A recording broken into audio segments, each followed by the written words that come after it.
Well, that was a lot of fun.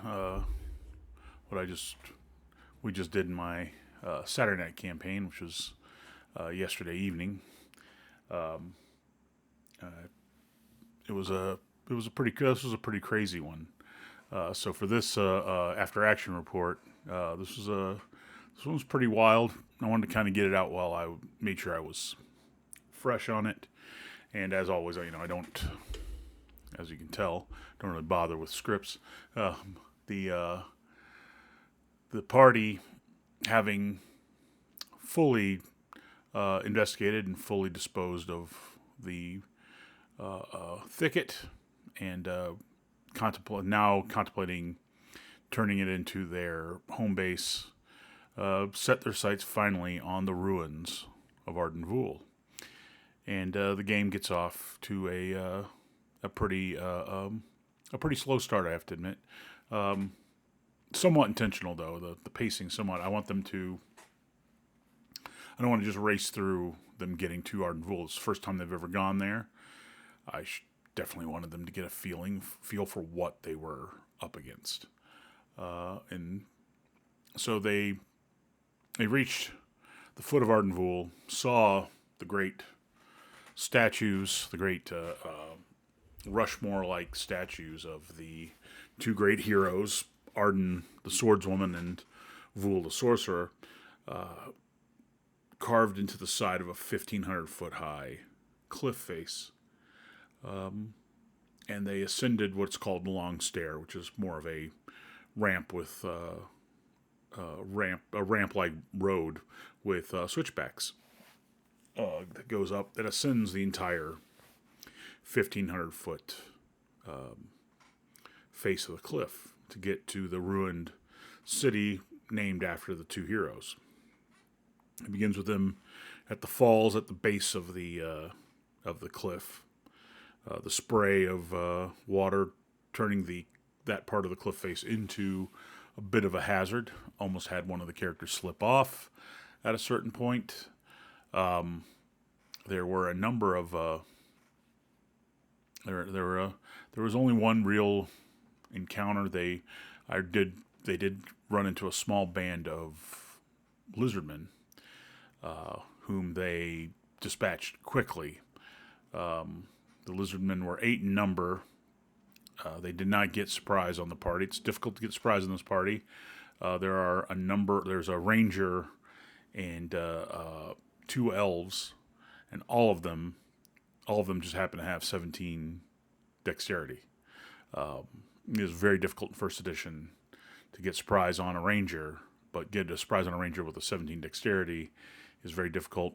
The elves are a little bit easier to get surprise on, but still with the 17 dexterity erases basically two segments of surprise.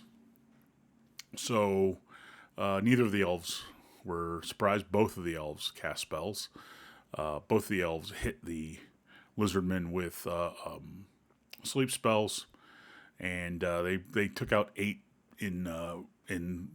by winning initiative. They took out 8 lizardmen instantaneously, and then they just tossed their bodies over the cliffside. This happened when they were at they're at the tower that I forget the name of the tower. But this tower where there is a wood and a fire circle for people ascending towards or descending down from Arden Vul to rest and perhaps even stay the night. That fight took all of in time, and even in time at the table, it probably didn't take more than 4 or 5 minutes. Probably took more. It took more time for them to declare their actions than it did for their actions to resolve and end the combat. Then they ascended further. They did not. They then investigated another what was once a barracks on the ascent. I thought that at first they were a little bit afraid because it seems like it would be a scary, dangerous place. It had large, ropey spider webs, which, if you don't know First Edition, you don't know old school D&D, means big spiders. and I know that makes sense in other games, but big spiders mean save or die poison. So they investigated anyway. They burnt away the webs, and then they found the corpse of a long dead adventurer and diluted it. And other than that, there was actually no combat encounters there. They then ascended to Arden Vul. At the gates, it was evening by the time they got there. They rested. They were then attacked by huge spiders. Spiders attacked the party. Two mercenaries were slain outright, or three. It was two or three. It was two or three that were slain outright in the tower.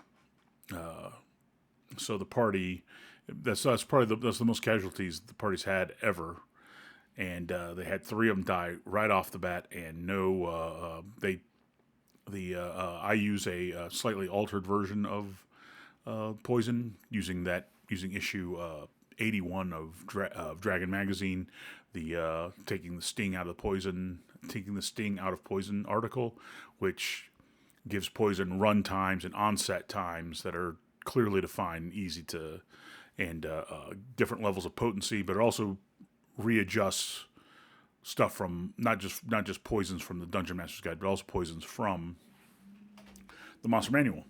And now, but having the runtime, the party cleric, though he had a lot of healing spells, did not have slow poison or neutralized poison. I think he's a level away from having neutralized poison anyway. Or, yeah, level away, a spell level away.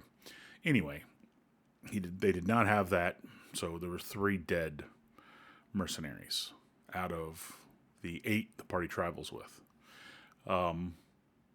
They travel with 8 mercenaries and 2 war dogs, which also helps with not being surprised. It's the party. This party is not lackadaisical on that end. So they dispatch the spiders with alacrity. The spiders did not. Only lasted about 2 rounds, and they could not harvest any of the poison sacs because of the violence with which they were dispatched. And so that was pretty rough for the party kicking things off. They decided to advance towards the pyramid, the step pyramid of Thoth at the heart of Arden Vul. They marched down the main plaza, going into the forum, seeing a great tower that overlooks the plaza that is still in fairly good shape. They used a magical bird that they used to scout, so they got a pretty good outline of the entire ruins. But they advanced, got up to the top of the pyramid, investigated the few things that are up there, which are a series of pillars that that hold up a roof over top of the 20-foot tall statue idol of Thoth, made of porphyry, marble, and with eyes made of jade, which did tempt the party's magic user thief into wanting to get them, but he climbed up the statue, and in his climbing, he stumbled upon an interesting thing. He could raise and lower the arms, and the party very meticulously did this and found out that raising the arms to the touchdown position opened up a secret door. That's what the first thing they found out. And then they tried, because there was some evidence that putting the arms in the forward position would also do something with this secret door, and they did that, and it opened up in a different direction, leading to a set of stairs going down to the. Each one led into two different stairs going down the pyramid. One frequently used, one almost never used. The one that was almost never used, they assume, is very dangerous. They have evidence that people are using this pyramid to get in and out of the dungeon. They have physical evidence for that at the site of the pyramid. So they the most of the party wants to just go down the one that's frequently used, assuming that that is the safer course, which is true. But the magic user thief, who is played by the guy who is leaving because of a family matter, the group for a while. Hopefully he will be back soon, but hopefully to me he'll be back soon. But if he comes back soon, it will mean things have actually gone very bad for him in his personal life. So it's not really something I should be wishing for, but I do look forward to his return. He's going to be here next session. But he convinced the party, which makes sense. His character actually has the highest charisma, that they should go down the less worn path. And let me tell you, they take it very, very seriously, that less worn path. Basically, again, the player who ran the character, it was his methodology we were following here. Very careful, perhaps even overcautious, but because of they left a few mercenaries up on top because they were afraid that the door would close behind them, and they wanted someone to operate the idol to open the door. And after an hour of tedious searching, the door did shut behind them. They went back. They had to fight some undead. They beat the undead. Go back up. The servant opens the portal to see if the master's okay. One of the mercenaries also had been hit by a ghoul, and he was paralyzed. So he was brought out, left with the war dogs, 2 mercenaries, and the paralyzed mercenaries. So the party's down to just a handful of mercenaries plus the 5 party members. And they descend again.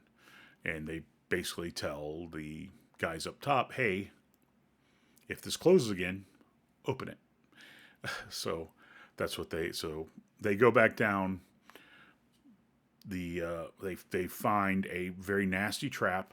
They avoid it, only to trigger a different trap, which because of precautions taken by the magic user thief character, does not go disastrously. What ensues is more combat with a few more undead, then combat with these horrific extraplanar beings who attach themselves to the body of their victims and gnaw on them, dealing D4 damage per round. The party couldn't get to attack all those creatures all at once because of they had to go down the trap, go in. Anyway, down in the trap room, they eventually kill these extraplanar beings. They kill enough of the undead. They inspect the place. They have a magic device that gives them the ability to detect magic items. It gives them more than that, but detecting magic items is one of the side effects of this special ability, a special magic item that they use as charged magic item. They find a bunch of magic items. They go into a room that's adjacent to where the pit goes in. They find 2 things in there: a portal that's open to a hell dimension and a statue. All the way through the whole thing, they've been getting this whole thing about the way out. This is supposed to be a death trap, and the party's only avoiding it because they have wisely left someone to open up the door for them every hour when that door shuts. It shuts every hour after it gets opened. They go to the idol. I mean, they gather up. They find more treasure in the room. Thanks to the magic item they have, the treasure easily, the magical treasure is easy to find. And they find a statue that has this scorpion on it, and there's something they're led to be told that the way out is through manipulating the scorpion. So one of them does. Well, the way out is a teleport trap. It's not doesn't lead them to like doesn't teleport them like into a acid bath or anything cool like or anything horrific like that, but it is a way out. It's a hit, but one of the guys he just hits it, not knowing it's a teleport. He thinks maybe it's open up a secret door, get a way out, another way out. That's all they know. They hit it, and it sends them to a random location. I rolled randomly, as is appropriate, for the location, and they have no idea where they went to. They appear in a large chamber lit by torches with a lot of symbology of the Temple of Thoth, and they end up as some weirdo is letting four-armed giant intelligent baboons torture a hapless, half-naked completely naked half-elf woman. It could have been a completely naked half dwarven man or two human men, but I rolled randomly for it, and it did end up being the half-elven woman. The party appears right between these. There's the giant baboons torturing the woman. There's the psycho on a throne made of rubies with 6 albino baboons flanking him. And the party doesn't bother to negotiate. Silence 15-foot radius cast on the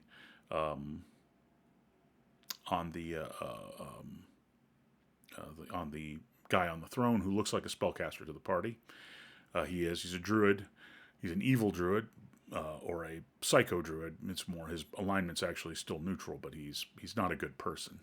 And a battle of epic proportions ensues, during which kicks off with another mercenary being grabbed up by the four-armed, intelligent baboon and his body ripped apart. He had 7 hit points. He took 30 in the fight. I use a crit system, which is from second edition. It's slightly modified, but it was a crit system from the second edition player's option books. I use that. But also, they have a special ability to rend. If they get 2 claw attacks, they get an extra 2d4 damage. So he got critted, rent, and got hit by 3 claws and a bite. So he just was torn to shreds.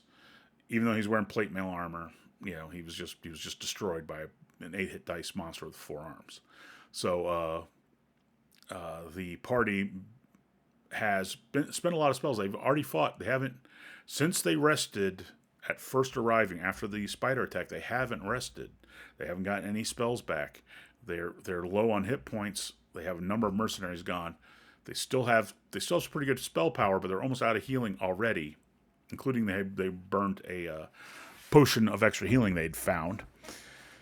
And now they have this huge battle, and the battle is epic. It's a very epic battle. The silence 15-foot radius helps save them, but the best fighter in the party still ends up getting hit with a heat metal, which, if you know what that spell does, it's not fun for the recipient. And the recipient decided that he would continue fighting instead of trying to remove his armor, which probably saved numerous party members' lives because he does a lot of. He's a 6th level ranger, so he's a pretty scary dude in hand-to-hand combat.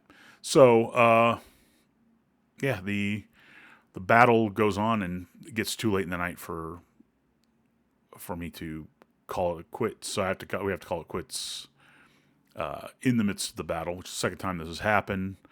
I'm not too upset with that. I did want to try and keep to the whole in the game and safety, but I really had to. I wasn't sure where they're going to be teleported to, so I'd read this level of Arden Vul, especially the entrances to the place, and who the major NPCs were, but I really hadn't read it in detail in the last couple days. So I was like, yeah, well, after they slew the druid, they took out the albino I took out most of the albino baboons. And I killed the 2 intelligent baboons. They're now, but they're rocked. Multiple party members are in bad shape, and I just suspended the game right there as they found a brief respite because of the charmed fighter named Njal having come to his senses with the death of the person who charmed him, and the party's in retreat, and I've just left it literally where it is. I have the notes on what spells, of course, they've cast, where their hit points are. I just want to make it so that it's going to pick up right there as they take a brief accounting of what they're doing. Some people have to be re-equipped. The ranger, his armor was destroyed during the metal on it wasn't destroyed, but the arming doublet, the straps keeping the buckles, all that stuff wrecked by the heat metal. His clothing caught on fire. He's disabled for a long time, like days. He's disabled for days. So the party has to find a safe place, and that's part of the reason why I have to figure out what exactly does Njal know. Where can he take them? Can he take them? Will the party have to explore down their best fighter? And what will that mean? They have some help from some other the people who were captured by this druid were also adventurers, but they're in really rough shape too, and the party's pretty much out of healing. It's going to be so. This next session is going to be very important. What they do, and if Njal can actually help them, he will. But they really can't.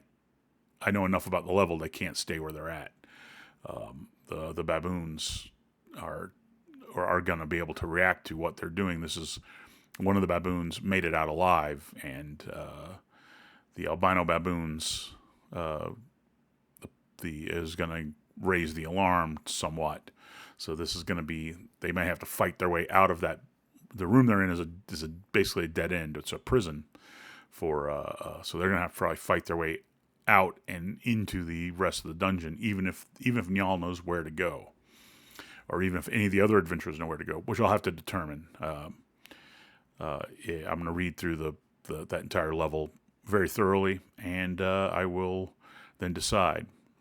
But that was pretty brutal. If they hadn't gone through the thicket where they found so much treasure that they leveled up numerous times, they would not have survived. A fourth level party would have gotten wrecked.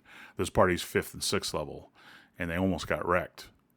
It's a pretty tough battle, and there was a percentage chance that the bad guys were there, and there's a pretty chance that it was gonna be empty.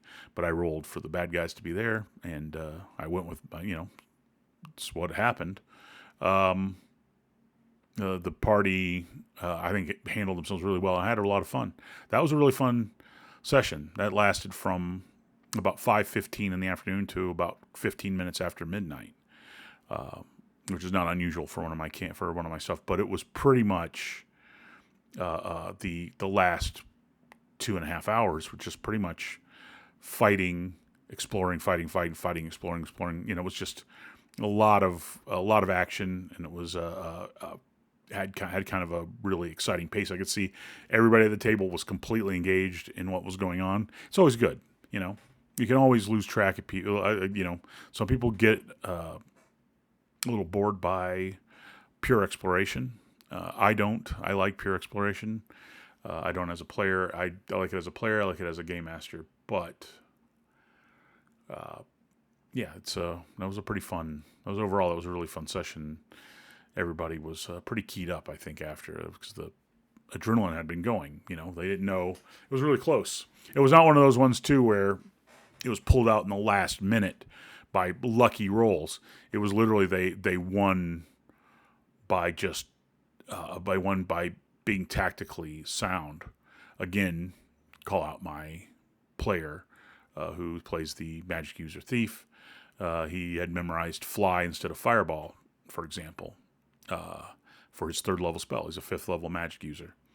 and he used that to great effect to keep himself out of fighting, stay above the fight, and still deliver assistance to the entire party. It was very good. It was I had a blast. It was one of the best sessions we've had so far. It showed a lot of the strengths of the Arden Vul setting because there were 6 possible places they could have ended up. I had thought that there was a possibility they would trigger that trap. I thought that they would probably go to the pyramid. The party does tend to do kind of obvious things sometimes, and going to the pyramid at Arden Vul is a pretty obvious thing to do early on. But once they got there, I was like, they might actually open the the secret portal down into the pyramid, and they may go the wrong way. And so I did make sure to reread that entire section before. And so I had decided because the 6th random place has to be picked by the game master. So I had decided what that would be. But when I rolled the D6 or D8, I think it's a D6. I know there's a list of, I think it's 5 possibilities plus 1 picked by the DM. And I rolled a 2. And if you have the Arden Vul adventure, and you can look at the pyramid and go to the trap part of the pyramid and see what the teleportation trap where number 2 is, that tells you where this is at, and you'll be able to figure it out. But I don't want to give too much away if there's not, just in case somebody does bump into this, is going to run or play, especially if they're going to play this adventure.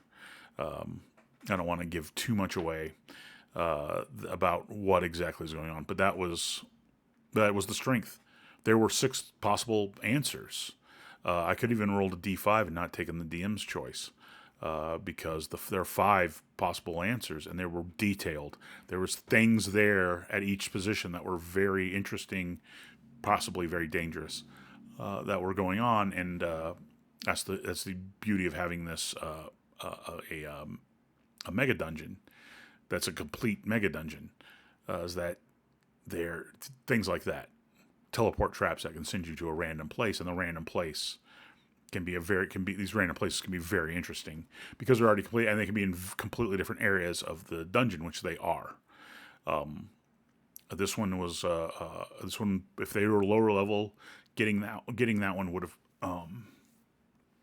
will certainly result in death. The party they didn't almost get TPK'd, but multiple party members were in bad shape at the end of that fight. It was a close run thing, which is the best.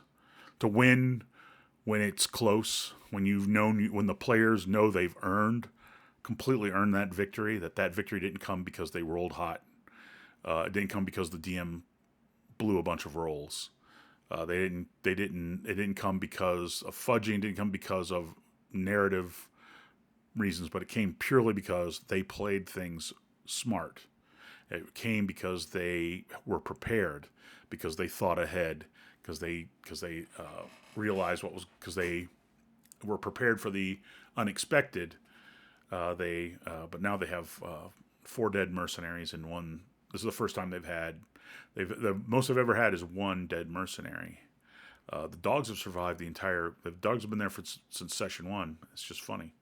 But yeah, this was a very fun ending to the session. Very, very interesting. Very good performance, I thought, by my players.